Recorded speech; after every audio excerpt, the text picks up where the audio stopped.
নমস্কার বন্ধুরা, অর্পিতা অফিসিয়ালে আপনাদের সকলকে স্বাগত জানাই।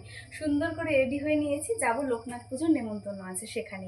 চলুন সেখানে গিয়ে আবার কথা বলছি। টাটা। আমার মেয়েও সুন্দর করে সেজে নিয়েছিল, এখানে সেটাই বলছে ও। দেখো, দেখতে দেখতে পুজো বাড়ির সামনে পৌঁছে গেলাম। আমরা সবাই যাচ্ছিলাম পুজো বাড়িতে, আরও সবাই আছে। আর দেখো প্রচণ্ড ভিড় এখানে, দেখতে পাচ্ছি প্রচুর লোক।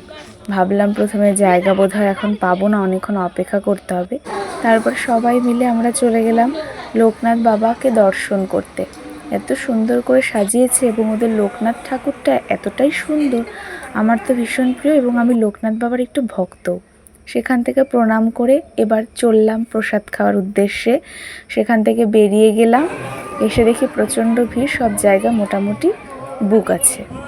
তারপর আমরা ধীরে ধীরে জায়গা ম্যানেজ করে বসার চেষ্টা করছি, সেই চিন্তাধারায় রয়েছি। দেখো বসেও পড়েছি, আমাদের প্রসাদ দিয়েও দিয়েছে। খুব সুন্দর প্রসাদ খেয়েছি, সাথে ছিল খিচুড়ি, সব মেশানো একটি তরকারি, আর চাটনি, পায়েস, পাঁপড়। খুব সুন্দর করে আমি আর মেয়ে খেয়ে নিচ্ছি। ভাবলাম সকলেরই ভিডিও করছি, আমারও একটু খাওয়ার ভিডিও করেই নিই, তাই করা হয়ে গেল। পুজো বাড়ি থেকে খাওয়া দাওয়া করে চলে এসেছি। আজকের মতো ভিডিওটা এখানেই শেষ করছি। দেখা হচ্ছে পরবর্তী কোনো ভিডিওতে। ততক্ষণ পর্যন্ত তোমরা সকলেই সুস্থ থেকো, ভালো থেকো। শুভরাত্রি।